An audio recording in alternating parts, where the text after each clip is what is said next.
YouTube দেখে দেখে যখন পুডিং বানাই বাসায় তখন আমার অবস্থা আর কি।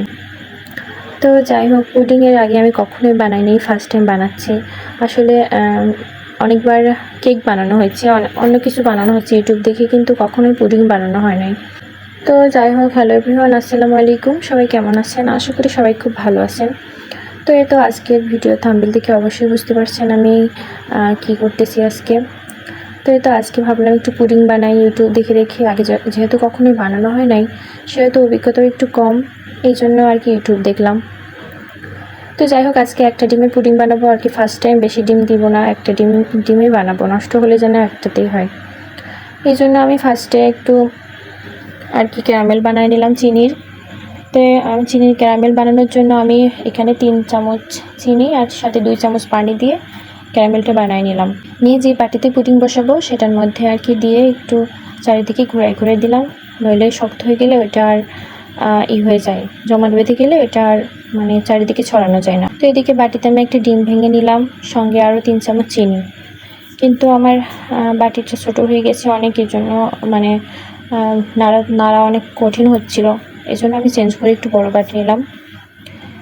নিয়ে আসলে এটা এখানে ডিমের গন্ধ বলে, এই জন্য আপনারা ভ্যানিলা এসেন্স দিতে পারেন যেন গন্ধটা না বলে। আসলে আমার ভ্যানিলাটা বাসায় নাই, শেষ হয়ে গেছে, এই জন্য আমি 1 চিমটি পরিমাণ এলাচের গুঁড়া দিয়েছি যেন ডিমের বাজে গন্ধটা না আসে। তো যাই হোক, তারপরে একটু ছেঁকে ইসের মধ্যে করে, বাটির মধ্যে করে, যেটা আমি পুডিং বসাবো ওইটাই দিয়ে রাইস কুকারের মধ্যে দিয়ে দিলাম, বসিয়ে একটা কাপড় বসিয়ে তার মধ্যে পানি দিয়ে তারপর বাটিটা বসিয়ে দিলাম।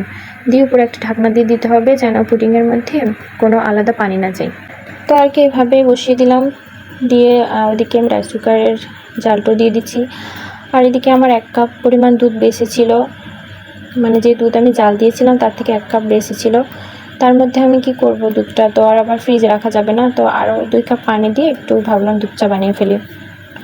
বিকালে আর কি একটু চা না খেলে ভালো লাগে না, এই জন্য আর কি দুধ চা বানিয়ে ফেললাম আমাদের 3 জনের জন্য 3 কাপ।